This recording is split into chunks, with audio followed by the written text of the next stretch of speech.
Good afternoon. Today we're working on 2002 Ford Windstar.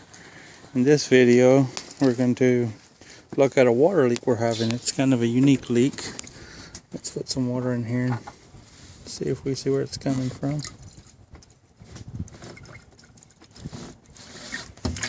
Okay. Give me a flashlight.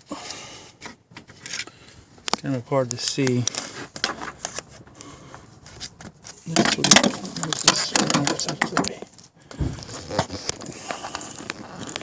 It's actually coming from the weld on this union on this tubing. I don't know if you can see that or not, but where that nipple's coming out of this tubing is where the leak is, and that tubing is going to the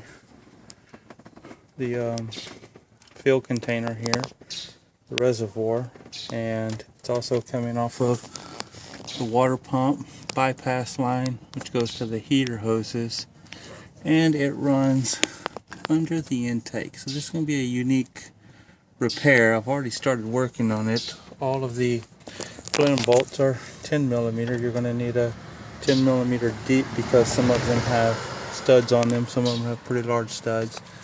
You need to take off your air cleaner, which I've already done. Move your electrical connections here. There's going to be several vacuum connections, such as the fuel pressure regulator and your main PC valve tubing there. You have some wiring harnesses back here that are got plastic rivets in the holes of the intake here that you got to pull those out of. And there's several vacuum lines back here as well. You'll need to remove your throttle cable and your kick down cable, and we'll be ready to pull the intake, the plenum off, and then we'll get to work on the intake. Okay, because of some unique baffling inside the plenum, it's a little tricky to take it off. What I had to do is remove the idle air control valve. Then I was able to come up over here and swing it out from the front. Well, swing it out from the front here.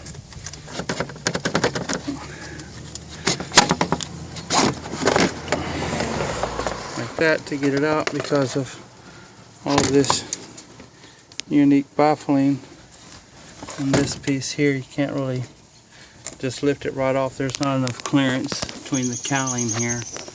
So a little bit of maneuvering, but it's not too bad getting it out of there. Now we remove the intake itself, which is going to be held on by I don't know, looks like about 8 millimeter bolts. Well, I said that wrong. I'm sorry. It's a two-piece plenum. We've removed the upper plenum. Now this is the lower part of the plenum. We got the 8 millimeter head bolts loose. We're going to disconnect this vacuum line here, and we have our solenoid. Got our solenoid back here. It's got to be unplugged. Electrical connection on the back of that, and two vacuum lines that are, it's a double port unit. You can see that. That's got to come off. It should be ready. Oh, got another main vacuum source here. It's got to come off. That should pull right on out. Now we're at the main intake. This is the intake, and here's the water pipe that's leaking. Looks like it goes under the fuel rail here. Don't know if that can be fished through there, or if I need to remove the fuel rail. I don't know if y'all just saw that. It's dripping water there. That's where the main part of the leak is, but it's held on.